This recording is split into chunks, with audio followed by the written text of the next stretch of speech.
नमस्कार दोस्तों, हमारे चैनल पांडे सनातनी में आपका स्वागत है। जय श्री कृष्णा, राधे राधे, हर हर महादेव। दोस्तों, आज हम सुनेंगे गणेश भगवान की कथा। आइए श्रवण करते हैं गणेश भगवान की कथा। एक बुढ़िया माई थी, मिट्टी के गणेश जी की पूजा करती थी। रोज बनाए रोज गल जाए।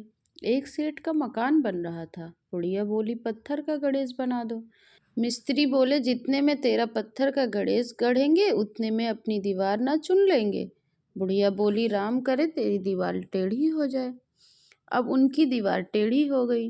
वो चुने और ढह देवें और चुने और ढह देवें।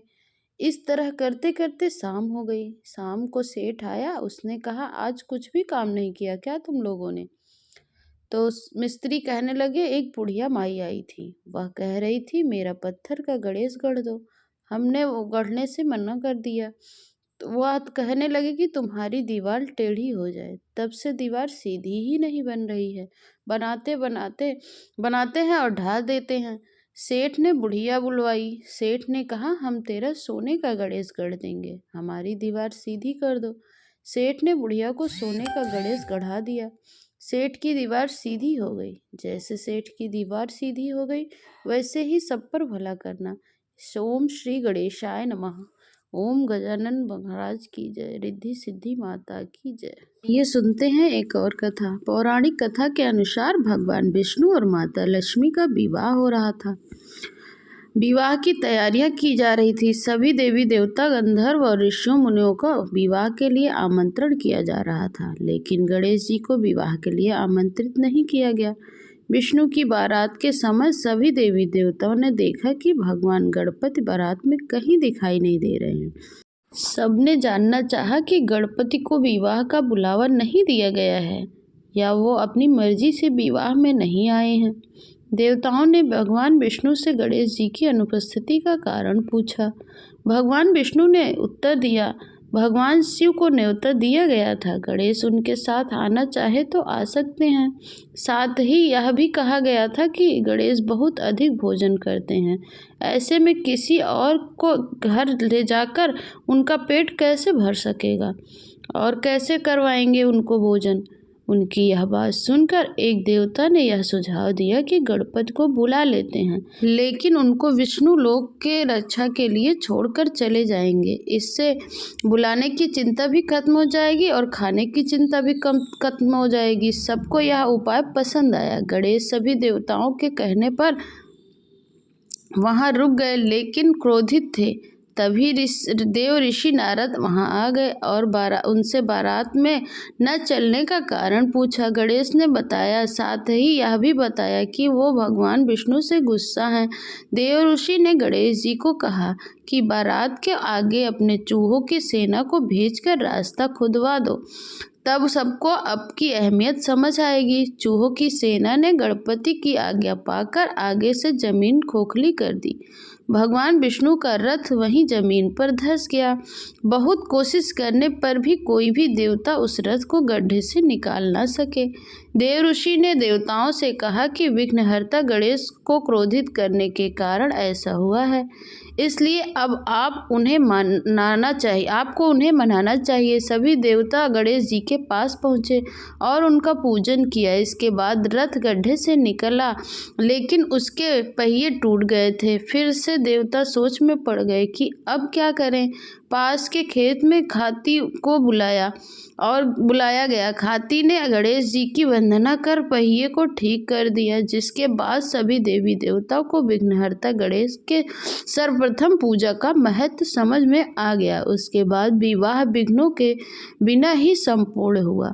बोलिए श्री गणेश भगवान की जय। विघ्नहर्ता गणेश की जय। आइए सुनते हैं एक और कथा। एक समय की बात है, किसी गांव में एक अंधी बुढ़िया माई रहती थी। वो अपने बेटे और बहू के साथ रहती थी। वो बहुत गरीब थी। वह बुढ़िया माई प्रतिदिन गणेश जी की पूजा अर्चना किया करती थी। एक दिन गणेश जी उससे प्रसन्न होकर उसके सामने प्रकट हुए और बुढ़िया माई से बोले, बूढ़ी माई, तुम जो चाहे मांग लो। बुढ़िया माई ने कहा, लेकिन मुझे मांगना ही नहीं आता, तो कैसे क्या मांगूं? तब गणेश जी बोले, ऐसा करो अपने बेटे और बहू से पूछ लो, मैं कल फिर आऊँगा, अब तुम चाहे जो मांग लेना। ऐसा कहकर गणेश जी अंतर्ध्यान हो गए।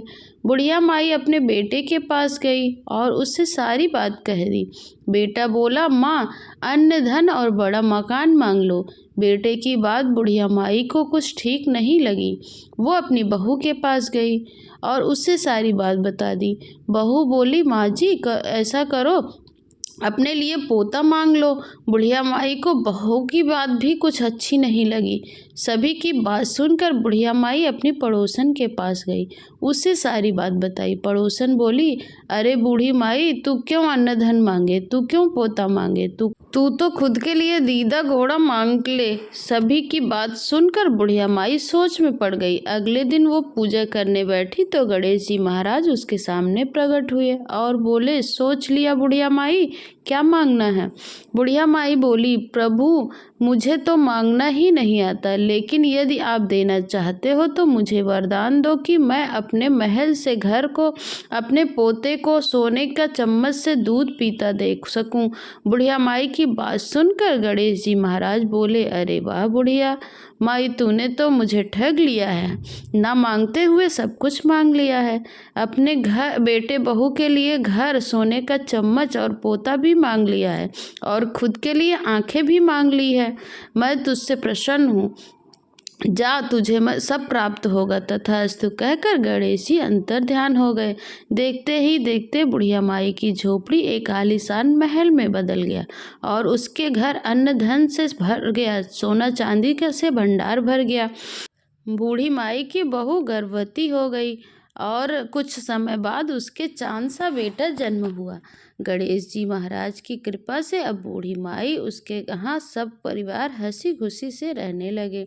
और इस कथा को सुनने वाले और सुनाने वाले, हुंकार भरने वाले कि जैसे गणेश जी ने बुढ़िया माई पर कृपा करी, वैसे ही गजानन की कृपा से सबका घर भरा भरा और सुखी संपत्ति हो। बोलिए श्री गणेश भगवान की जय, रिद्धि सिद्धि माता की जय। आइए सुनते हैं एक और कथा। एक बार एक ब्राह्मण था। वह हर रोज सुबह उठकर गंगा जी में नहाने जाता था और आकर गणेश जी की पूजा किया करता था। उसकी पत्नी को उसका पूजा पाठ अच्छा नहीं लगता था। वह हर रोज ब्राह्मण से कहती कि तुम सुबह सवेरे पूजा करने बैठ जाते हो, मैं सारा घर का काम काज झाड़ू पोछा करूं, और ब्राह्मण की उसकी बात अनसुना कर देता था। एक दिन ब्राह्मण गंगा जी में नहाने गया था। पीछे से उसकी पत्नी ने गणेश जी की मूर्ति को छिपा दिया। ब्राह्मण ने आकर पूछा, मेरी गणेश जी की मूर्ति कहाँ है? कहाँ गई मेरी गणेश जी की मूर्ति? ब्रह्माणी ने कहा, मुझे पता नहीं है, आपकी मूर्ति कहाँ गई?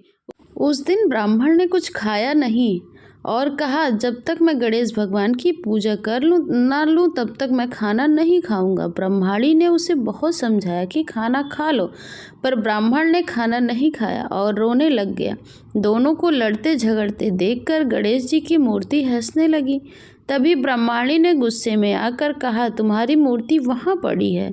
मूर्ति के मिलने पर ब्राह्मण ने गणेश जी की पूजा की। उसकी पूजा से प्रसन्न होकर गणेश जी बोले कि मेरी सेवा करते करते तुम्हें बहुत दिन हो गया है, जो तुम्हें चाहिए वह मांग लो। ब्राह्मण ने कहा, अन्न मांगू, धन मांगू, जितना दुनिया में सुख है वह सब मांगू। तब गणेश जी ने कहा, ब्राह्मण को धन धान्य और सारा सुख प्रदान किया। फिर ब्राह्मण गणेश भगवान की मूर्ति को मंदिर में रखकर पूजा करने लगा। धन धान्य से भरपूर होने पर ब्रह्माणी के मन में भी गणेश भगवान के लिए श्रद्धा पैदा हुई। फिर वह ब्राह्मण को बोलकर गणेश जी की मूर्ति घर ले आई और दोनों पति पत्नी खूब प्रेम से भगवान गणेश जी की पूजा करने लगे। गणेश महाराज, जैसे आपने ब्राह्मण और ब्रह्माणी को दिया वैसे ही सबको देना। कहानी अधूरी हो तो पूरी करना, पूरी ना हो तो मान रखना। बोलो गणेश भगवान की जय, रिद्धि सिद्धि माता की जय।